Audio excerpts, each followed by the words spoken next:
La frontera hispano-lusa, en su zona central, separa la comunidad autónoma de Castilla y León y Extremadura con la región norte y centro de Portugal.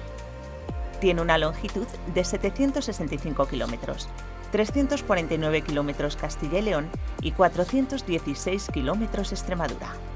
A toda la línea fronteriza, y en concreto a este tramo, se conoce como la raya española o a raya portuguesa, con la particularidad de que cuando existe una continuidad en el terreno, hablamos de la raya seca, y cuando la delimitación está establecida por un cauce fluvial, se denomina raya húmeda. Esta frontera entre España y Portugal no supone una barrera impermeable, sino que se trata de una línea divisoria trazada sobre el mapa con un lápiz, aprovechando los cordales cimeros montañosos, las penillanuras o algún tramo fluvial, en función exclusivamente de una dualidad nacional en la península ibérica. El origen histórico de la raya data del Acuerdo del Tratado de Alcañices, de 1297, donde se establecieron los mojones o los marcos de los límites, que tienen el reconocimiento de la frontera más antigua de Europa.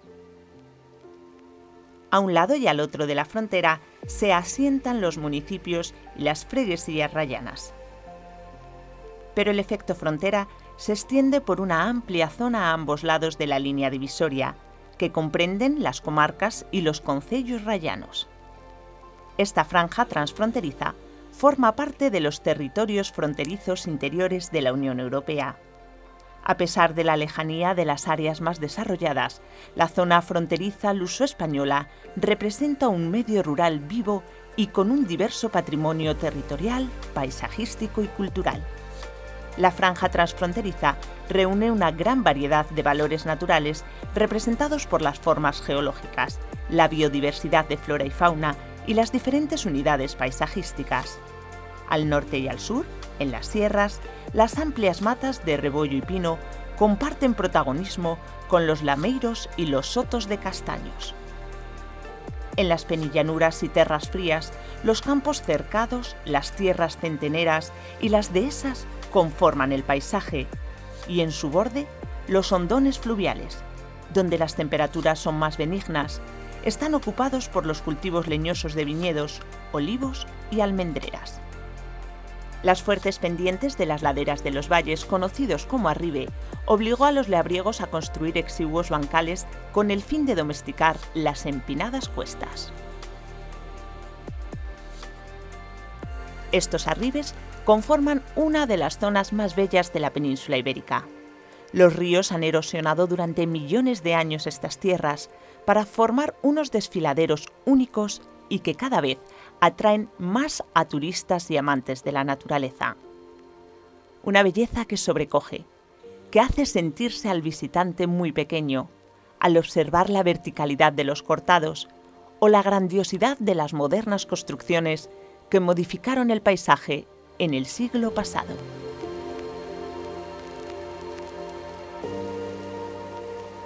La vida en la franja fronteriza no ha sido fácil para sus habitantes debido a las exigentes condiciones impuestas por la localización, el medio rural y los requerimientos políticos. Sin embargo, a lo largo de los siglos han sabido adaptarse mediante la colaboración local y la buena vecindad, a pesar de las máximas malintencionadas que pretendían que los rayanos vivieran de costas voltadas o de costas viradas en una frontera escudo. Vivir en la frontera es vivir de estar juntos todos los días, porque hay comercio, hay negocios, hay mucho intercambio de las personas aquí. Los residentes están a menos de 5 kilómetros en línea recta y muchos sitios están casi al lado, entonces la convivencia es diaria. Y hemos trabajado en muchos proyectos para que podamos hacer cosas comunes. Lo que hacemos de bien en Portugal se pueda replicar en España y también aquello que se hace en España bien, poderlo hacer aquí en Portugal. Portugal para nosotros es el país hermano, que se llama, y se considera familia. Yo estoy siempre agradecido porque nos tratan genial, nos dan su casa, su comida, todo, como somos de casa.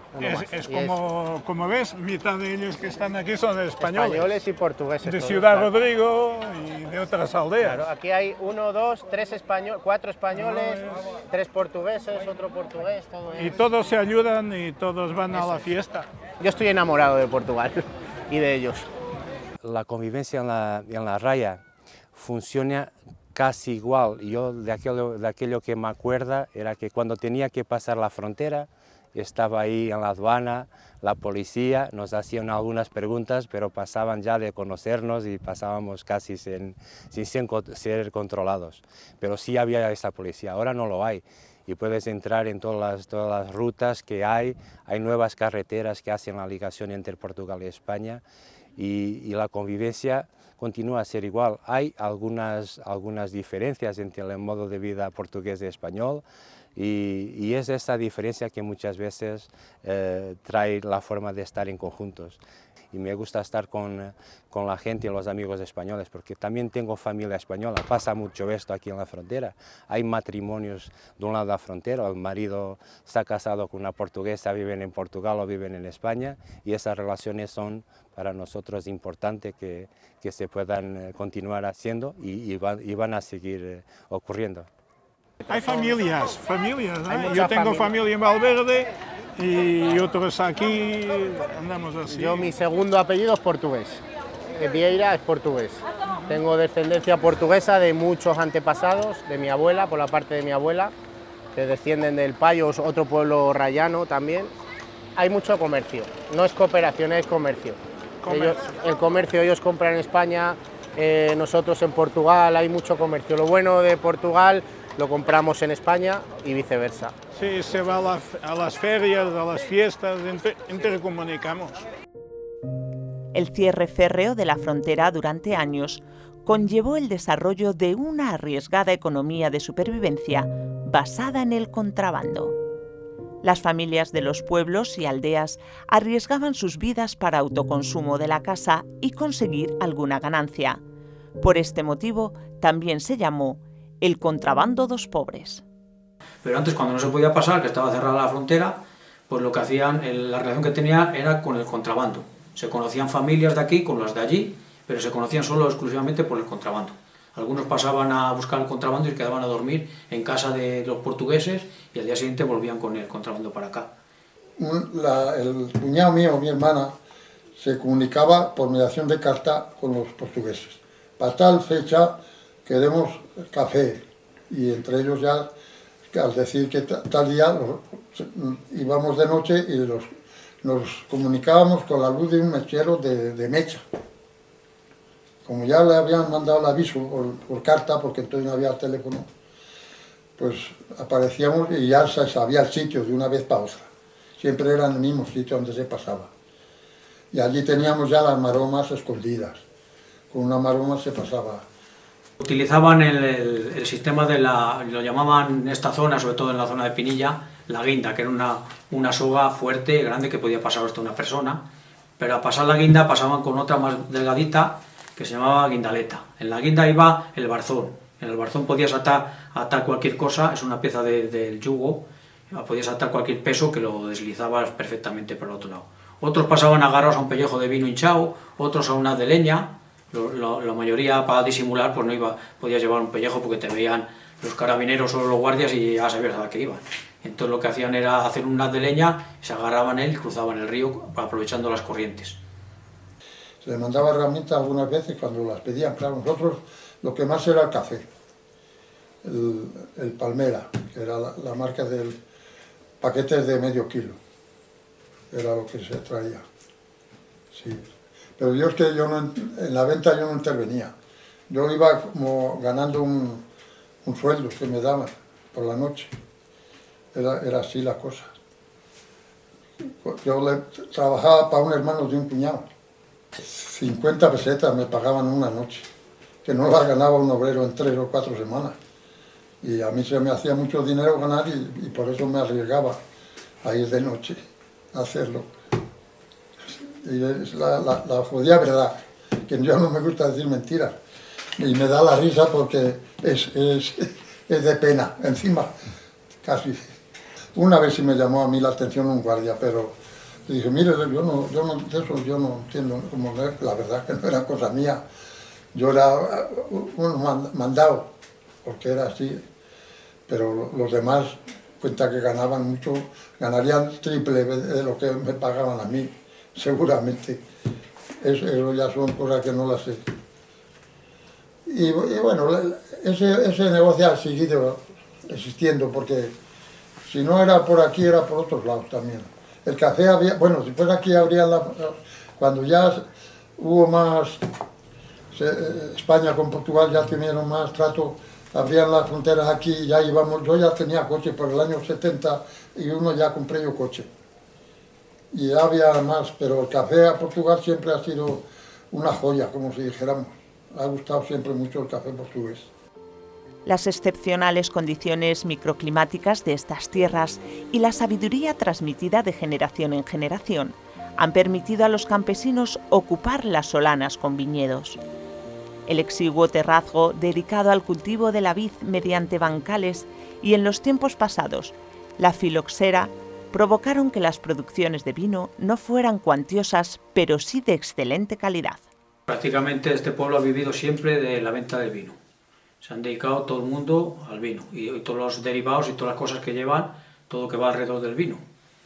Hoy día no, ya se arrancó mucha viña, se dieron subvenciones por arrancar, queda muy poco viñedo, pero todavía se hacen buenos caldos. Ahora está proliferando mucho las bodegas, hay una cantidad grande de bodegas que hacen unos vinos muy buenos, blancos y tintos, con variedades autóctonas de la zona algunos, como es la Juan García, la Puesta en Cruz, el Gajo Arroba, el Bastardillo Chico, son variedades que prácticamente solo las hay por esta zona. Ahora en Portugal hay más, están poniendo más nuevo y eso, pero siempre ha estado más aquí en la zona de España, con Portugal, las laderas, todo lleno de viñedo, el de Dávila, Villarino, después Fermoselle, Pinilla, todos estos pueblos arribeños, todos tenían mucha ladera de viñedo. Lo que es el casco antiguo prácticamente está hueco por debajo, se hablan de 622 bodegas, aunque otros dicen que más, porque hay muchas que quedaron entoñadas, hundieron, otras las entoñaron cuando las marcharon a trabajar fuera, y tienen muchísimas que todavía en algunas hacen vino, en otras no, en otras ya solo se enseñan, otras están cerradas hace 50 años que no se han vuelto a abrir. La base económica tradicional de la zona se ha sustentado en la agricultura y en la ganadería. El aprovechamiento pecuario se debía a las amplias extensiones de herbazales pastables y por la necesidad de contar con la fuerza animal para las tareas domésticas. A raça mirandesa é uma raça muito antiga, remonta já não se sabe onde, é uma raça muito importante em Portugal, é uma raça autóctone que tem o seu solar aqui nesta região, que já no século passado, a meados do século passado, tendo partido daqui do seu solar, de malhadas destas aldeias aqui próximas, enfim, do seu centro de irradiação, saiu conquistando todo o país, todo Portugal, rumo ao sul e conseguiu, durante muitos anos, ser a raça mais populosa e mais importante, mais afamada do nosso país. É uma raça que tem uma polivalência, é uma raça de produção de carne de excepcional qualidade, produz carne DOP mirandesa, uma carne reconhecida pela União Europeia como denominação de origem protegida, e também é uma raça que noutros tempos foi conhecida por ser uma raça de trabalho muito importante em termos de lavrar os campos, carregar pesos com os carros, etc. E foi por isso que ela conquistou o país todo. Era uma raça de trabalho que conseguia lavrar os campos de terrenos imensos no Alentejo, no Ribatejo e nas Beiras e em todo Trás-os-Montes.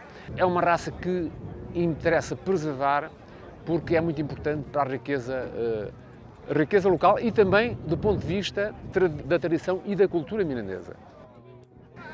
Todos os anos se faz um concurso de bovinos de raça mirandesa, aqui em Miranda, e da parte de tarde também a luta de touros respectiva. O concurso de bovinos de raça mirandesa, que há outros noutros concelhos, mas tem como objetivo estimular a produção da raça e valorizá-la também.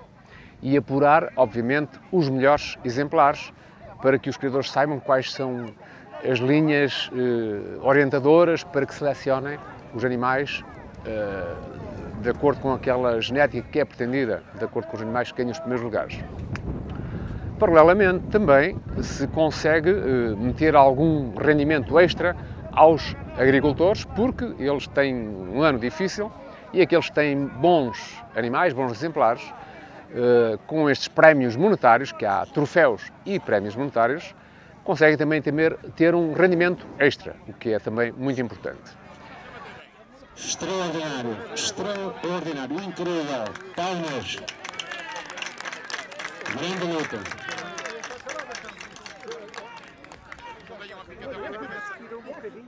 Incrível. Los saberes y técnicas vinculados con el saber hacer tradicional han quedado circunscritos al trabajo con algunos artesanos a ambos lados de la raya. En la actualidad perviven orfebres, guarnicioneros, talladores de la madera, forjadores y repujadores de metales, tejedores y ceramistas. Bueno, pues lleva 5 metros de paño, negro y marrón. El negro para hacer los dibujos, la decoración, que va negro sobre marrón. Y las piezas que él lleva, pues el faldón, que es la parte más grande de la capa. Lleva la chiva, que se llama la chiva. Lleva el espejuelo, que es esta parte del capillo con el espejuelo. Lleva las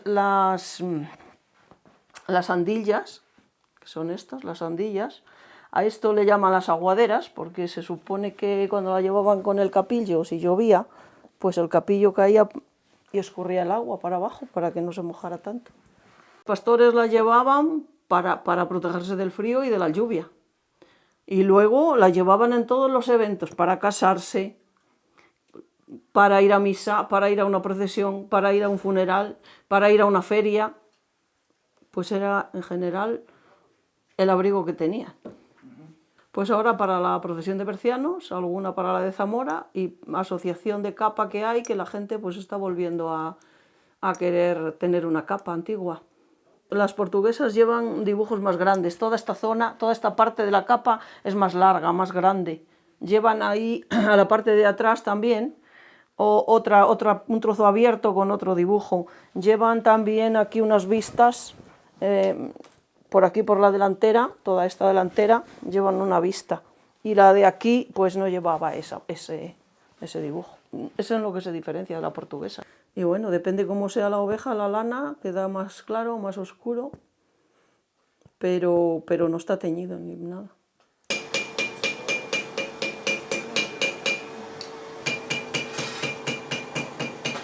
Quis fazer e fiz. Teve algumas ideias minhas e alguém que me ajudou na parte prática, a nível de temperas, isso, mas eu não aprendi com ninguém, não fez aprendizagem, não fez nada. Em Palassolo fabricam-se muitas, e aqui só somos nós, eu e o meu filho mais velho. A navalha artesanal é uma navalha feita como há 200, 300 anos. Hoje há luz, na altura não havia, mas os métodos são os mesmos. Não há máquinas, isto é feito ao olho, não existe molde. É como antigamente, a gente vai trabalhando o aço. Para pegar uma boa navaja tens de ter um bom acero, bom na madeira, tens de ter tudo bom. E uma boa têmpera. Aqui na zona, nós atrás dos montes, toda a gente traz uma navalha no bolso. E em Espanha também é habitual, na zona raiana. Sim, umas são maiores, porque a gente gosta delas mais pequenas, outras querem as grandes. Nós fazemos todos os tamanhos e todos os gostos. E todos os feitios, não há muitas variedades. Artesanos cada vez há menos, porque tens que trabalhar mais e ganhar menos. E mesmo nem que vendas às vezes um pouquinho mais caro, ganhas menos, porque isto leva muito tempo. Uma produção de uma navalha artesanal leva bastante tempo. Tem que ir várias vezes à forja, é tudo feito a olho. Enquanto a industrial são as máquinas que fazem, é um molde que faz e assim. Porque vê-se subir a tempera pelo aço e depois corta, é um aço que corta. Ou dás-lhe um filo numa pedra e corta fácil, muito fácil. E isto é um segredo do artesão, e é um segredo nosso da casa, isso não se pode transmitir para fora. A nossa tradição aqui já vem do tempo dos judeus, dos nossos antigos, foi havendo sempre bicho da seda, foi sempre havendo a criação, e neste momento, agora, se calhar só mesmo nós aqui o museu é que está a praticar este processo todo, desde a criação até mesmo a extração e a trabalhar nos teares. O processo, os bichos nascem entre março, fins de fevereiro, princípios de março, e vai até mais ou menos a junho. Fazemos a criação, depois, e à volta dos 40 dias, o casulo, o bicho da seda, começa a alargar a baba, faz o casulo, aí os casulos que nós queremos para tirar seda de primeira, nós congelamos, metemos numa arca congeladora e congelamos o bicho para ele chegar à arca e morrer. Os que queremos deixar rebentar, deixamos fazer o processo da metamorfose e sai a borboleta, no caso sai a borboleta. Nós aqui, a nossa função é mais tirar a seda de primeira, então nós matamos, neste caso, o bicho. Nós mergulhamos os casulos na água, depois de estarem 5 minutos na água, a gente vai tirando a seda deste lado da caldeira para o sarilho. Neste caso fica toda deste lado. Sai da caldeira para o sarilho e fica meada. Depois daqui é adubada, porque o fio é muito fininho e temos que fazer a junção de 10 a 12 fios para depois torcermos e estar pronta para ir para o tear, porque esta assim fininha não dá para trabalhar no tear. Então fazemos a junção de 10 a 12 fios destes para fazermos um só fio. Damos-lhe a textura para ficar um fio só e estar pronta a trabalhar no tear. Depois de lavada, ou fica no tom pérola, que é a cor dela, ou então depois fazemos a pintura, pronto, das cores que nós queremos.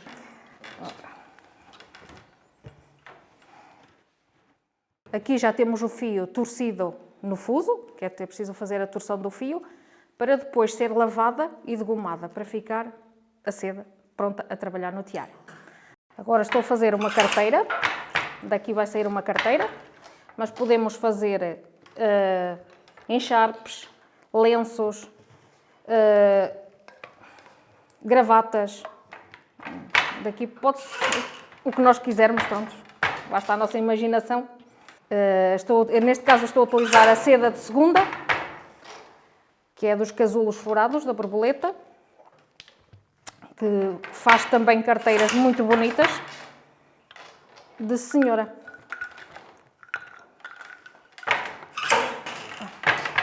Fazemos flores, sabonetes, pregadeiras, ímãs, gravatas, saquinhas de cheiro.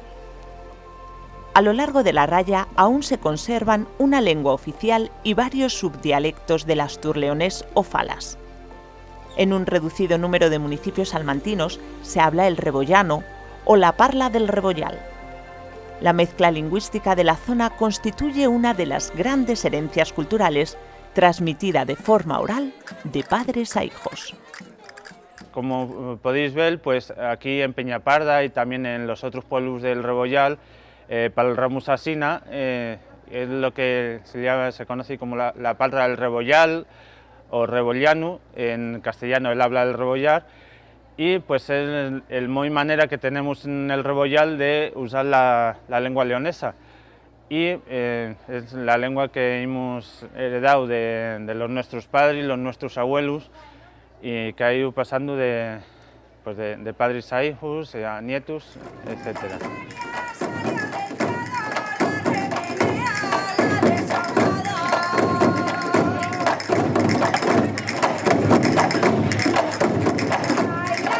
La fiesta del panderu es alrededor del instrumento típico de aquí del lugar, de Peñaparda, que es el panderu que en Peñaparda es cuadrado, no como los panderos como otros panderos que a lo mejor son redondos, tipo pandereta, pero aquí es cuadrado. Y lo particular del pandero de Peñaparda, porque además de en Peñaparda se toca en lo que es en todo el oeste y de la península, pero en Peñaparda es en el único lugar donde se toca con una porra.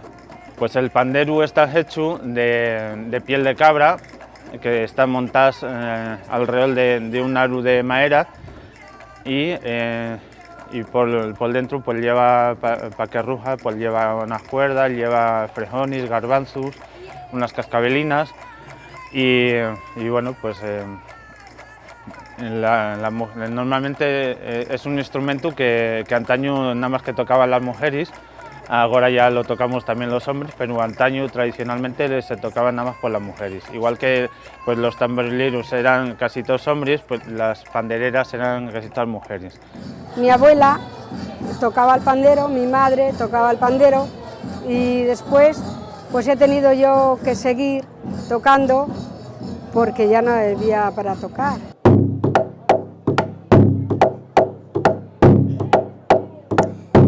Y al uso de mi tierra tocó el pandero, y al uso de mi tierra tocó el pandero, y al uso de la tuya ni sé ni quiero. Dale niña al pandero, dale que suene, dale niña al pandero, dale que suene. Ya estoy harta de darle, mi amor no viene.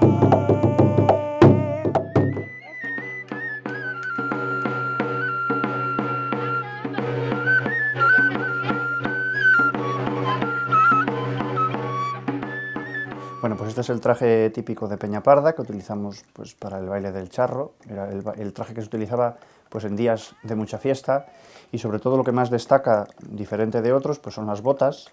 Estas son una reproducción de unas botas antiguas que llevan los picados y los espejos de color interior.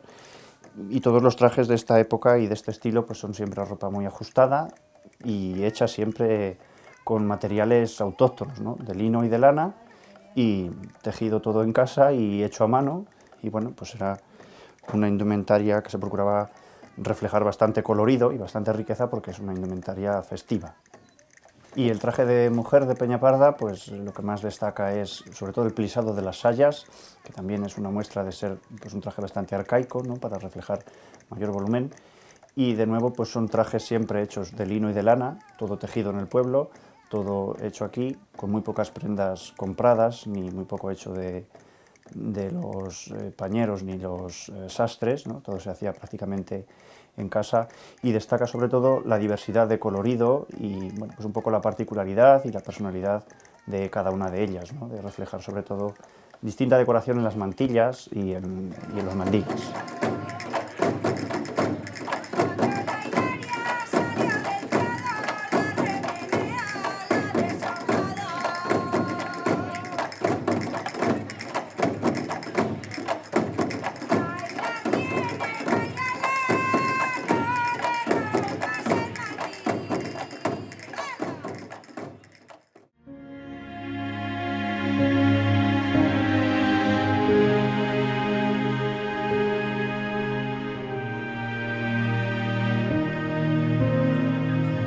El toro, su forma de vida y de crianza, las fiestas alrededor de su bravura, los encierros, son parte del ADN de estas tierras. Y una de las costumbres más arraigadas son las capellas arrayanas, las cuales se desarrollan con las freguesias de la raya sabugalense durante los fines de semana de agosto, como una expresión de identidad y de convivencia entre los habitantes de un lado y de otro de la frontera. La capella arrayana pues es cuando la gente tiene los toros en la plaza, ¿no? Y cuando sale el toro ya tenemos 20, 30 tíos cogidos a un forcón, que es una estructura de madera triangular y que va rodando, ¿sabes? Conforme le va dando el toro, se va rodando y claro, la gente salta y hay veces que pasa por atrás.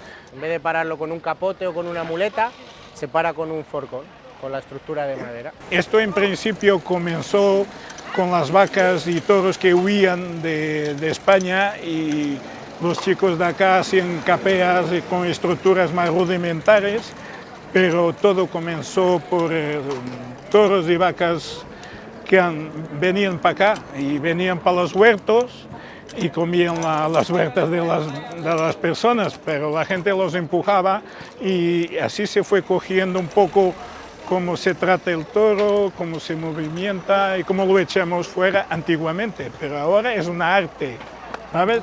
El tío que está atrás en el furgón tiene que saber lo que hace,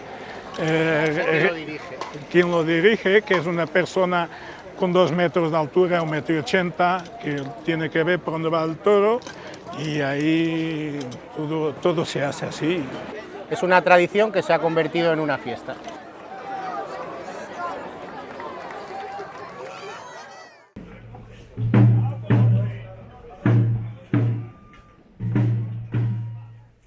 El sometimiento de estas tierras a lo largo de amplios periodos de tiempo a señores feudales y nobles es el fundamento de algunas fiestas como herencia del pasado. Un ejemplo es la celebración en Hinojosa del Duero, echar la bandera, durante las fiestas de San Juan.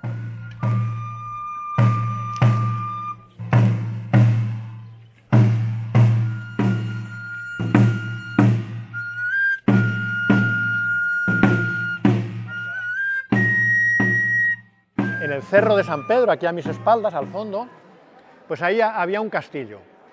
Y mucho antes había un señor feudal, dueño de vidas y haciendas, que abusaba de los hinojoseros, ¿no? Hasta tal punto de que llegaba a cobrar el jus prima in noctis, que es el derecho de pernada, es decir, acostarse con cada novia la noche de bodas. Ocurrió que hubo una boda, se casaron 2 jóvenes del pueblo y por la noche el feudal subió a su castillo a la novia. Y el pueblo, que ya estaba harto de los abusos del feudal, pues se unieron y con horcas, hoces y palos asaltan el castillo y hacen que huya. El feudal no consigue acabar de vestirse y por eso uno del grupo realiza los movimientos con una calza subida y otra calza caída, simbolizando que no le dio tiempo a vestirse. Y bueno, esa historia o esa leyenda se ha transmitido de generación en generación, boca a boca, y como todas las leyendas, pues van evolucionando cuando tú quieres que el oyente tenga más interés, ¿no? Y se le añaden cosas. Entonces, lo de echar la bandera puede tener 2 significados: que se echa, que se ejecuta, o también puede ser que se echa abajo el poder, la tiranía que representa esa bandera del castillo. ¿Cómo evoluciona el echar la bandera? Hay una serie de vueltas, siempre precedidos por el feudal, que es el que domina, y da una vuelta y viene a donde está el alcalde, el del bastón, y le dice: sígueme, y seguimos, el alcalde y 2 o 3, los que haya más, damos una vuelta, es decir, él maneja por donde quiere a las instituciones y lo que quiere, tiene el poder absoluto. Coge al del sable, le hace lo mismo, coge el de la bandera, le hace lo mismo, y finalmente ya solamente coge al de la bandera. Digamos que ese es el momento de la batalla, de la lucha, ¿no? Del pueblo contra el tirano. Entonces hay una serie de evoluciones, es una bandera que pesa, hay que ser fuerte y hay que tener cierta habilidad, y enfrente de él está el alabardero, el feudal, pues evolucionando, como riéndose de él, bailando, ¿no? Es una especie de lucha. Y finalmente, bueno, pues quien consigue alzarse con la bandera es el abanderado, el del pueblo, que lo cogen en hombros cuando finaliza.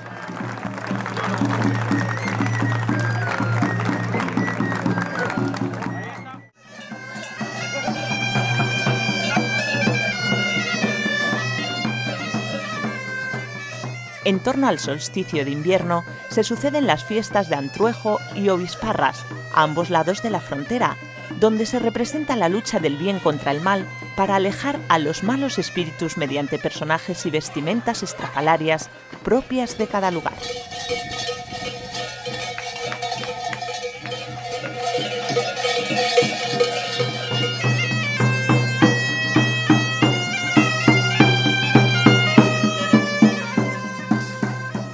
Pues es una costumbre que al final no se sabe muy bien de dónde viene, porque se perdió unos años, al final será un poco como todas las mascaradas que hay en la zona esta de la Sierra de la Culebra, Aliste, Tabra, Alba, Esta tiene la particularidad que no es una mascarada en invierno, es decir, originalmente se celebraba el día 29 de junio.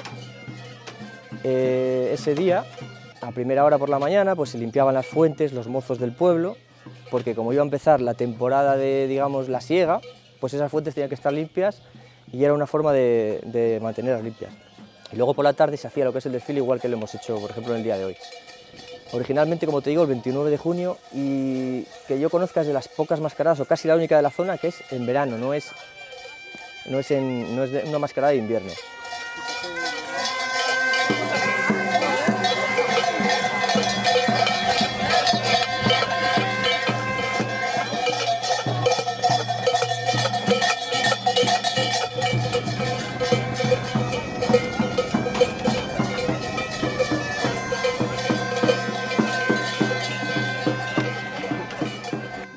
Yo voy de la filandorra, que es uno de los personajes de la mascarada de nuestro pueblo. Está compuesta por la filandorra, los atenazadores, que puede ser 3 o 4, dependiendo del año y la gente que tengamos, la pareja de novios, que un poco es el círculo en el que se mueve todo. ¿Qué más tenemos por ahí? Los pobres, que suelen ser los quintos, o solían ser los quintos del año en curso cuando se hacía antiguamente. Y la pareja de gaiteros, pues para amenizar un poco lo que viene siendo el desfile que hacemos cada año.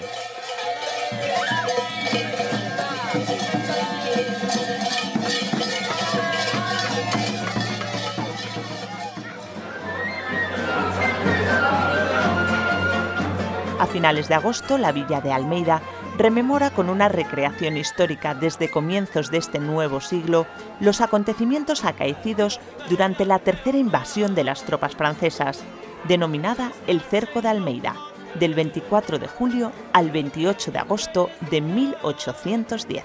Almeida é uma vila fortificada na fronteira e notabiliza-se principalmente pela sua fortaleza em forma de estrela.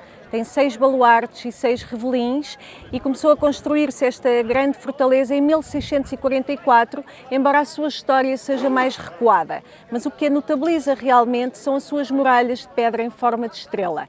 Ela é uma fortaleza singular e tem muitas histórias em todos os baluartes. Por exemplo, estamos hoje aqui no acampamento histórico, no baluarte de São Francisco, e este acampamento histórico é para recriar os exércitos em trânsito e as tropas acampadas quando saíram e se dirigiram para o Bussaco. Porque é que nós hoje celebramos e marcamos e lembramos o Cerco de Almeida de 1810?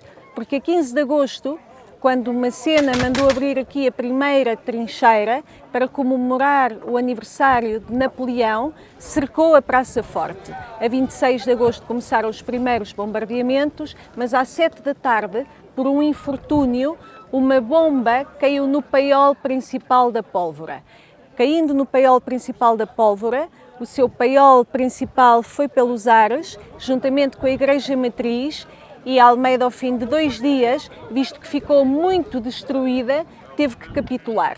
E nós lembramos esse sacrifício dos almeidenses também, do povo de Almeida, que estava aqui, porque Almeida, para além de ser uma praça de guerra, era uma praça com uma vida urbana normal, e lembramos também todos os que aqui faleceram, os que ficaram feridos, todo este sacrifício, porque depois Almeida teve que render-se, ao fim de 2 dias, não é? No dia 28, rendeu-se e os franceses tomaram a praça e ficaram aqui 1 mês. E desde esse mês permitiu a que o Wellington conseguisse construir as linhas de torres. Portanto, este atraso que provocou todo este cerco e esta tragédia permitiu também um bem maior, que foi a construção das linhas e depois vamos lá ver, o regresso dos franceses para fora de Portugal. Do ponto de vista cultural, é uma recriação histórica que mostra aos visitantes comuns como é que viviam os exércitos, como é que se uniformizavam, que armas é que usavam, que tipo de táticas e combates faziam. Portanto, como é que se acampavam, que tipo de instrumentos de cozinha é que usavam. É uma lição, não é? É um episódio didático e uma lição histórica. E do ponto de vista cultural, nós podemos ver ao vivo, como se fosse um museu, trouxemos um museu para fora de portas. E acho que do ponto de vista patrimonial também é importante, porque se explica a história do património que hoje já não existe, o paiol, que era no antigo castelo, a igreja matriz, que foi para Los Ares, portanto também se explica o que é que hoje já não existe. E as marcas e as cicatrizes que estão na muralha mostram isso mesmo, mostram a passagem de um exército invasor, que passou por aqui e causou algumas destruições, e tudo isso é contado nestes episódios vivos das recriações que fazemos. La proximidad y las intensas relaciones históricas entre ambos lados rayanos han fomentado los lazos de cooperación institucional y vecinal. Ya a comienzos del siglo pasado se firmaron los acuerdos para el aprovechamiento de las aguas del tramo internacional del Duero, con el reparto y construcción de las centrales hidroeléctricas. Desde el Salto de Castro, en territorio español, se suceden las presas portuguesas de Miranda do Douro, Picote y Benposta. Y a partir de la desembocadura del Tormes, en el Duero, la central de Villarino de los Aires, con la fuerza del agua de la presa de Almendra y las presas de Aldadávila de la Ribera y de Saucelle. Esta primera iniciativa dio paso a modernas colaboraciones en materia de turismo, con el objetivo de poner en valor el patrimonio natural y cultural. Trabajamos mucho, en el caso que yo te puedo hablar de Ciudad Rodrigo. Tenemos una asociación, un agrupamiento transfronterizo de las ciudades amuralladas, y nosotros llevamos más de 8 años ya trabajando, he ido a las ferias de forma conjunta con un stand que comunicamos dos países y un único destino. Entonces, ¿qué hacemos con eso? De hacer nuestra existencia en nuestro territorio y llamar a advertir el turismo para que venga a este sitio. Y no pensamos solo en Almeida, pensamos Almeida y Ciudad Rodrigo y el entorno que existe para que este turismo pueda venir aquí. Las relaciones transfronterizas buscan la innovación y la sostenibilidad con proyectos demostrativos y transferibles, como en el caso de la Rota das Aldeias Históricas de Portugal.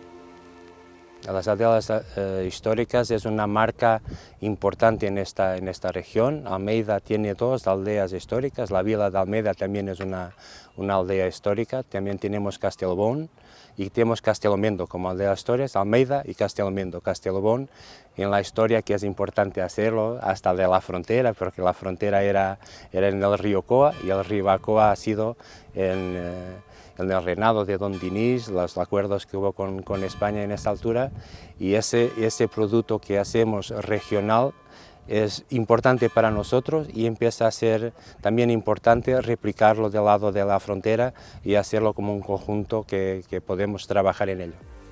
La diversidad de tipologías de aldeas, la dispersión en el territorio y los programas de dinamización han logrado catapultar la iniciativa y alcanzar una proyección internacional. Esta idea de aldeas históricas está tomando forma en la zona rayana de la provincia de Cáceres, donde una ruta une pueblos y aldeas históricas, siguiendo los pasos iniciados en Portugal y buscando una continuidad de estos enclaves por toda la frontera hispanolusa. Los vínculos de vecindad y el impulso de la cooperación transfronteriza en estas últimas décadas refuerzan las relaciones ibéricas y, sobre todo, afianzan la comunión histórica entre los pueblos hermanos rayanos. Los cauces y las iniciativas de colaboración en materia de investigación y de promoción resaltan las fortalezas en los aspectos del patrimonio cultural compartido y permite contrarrestar la amenaza de su desaparición.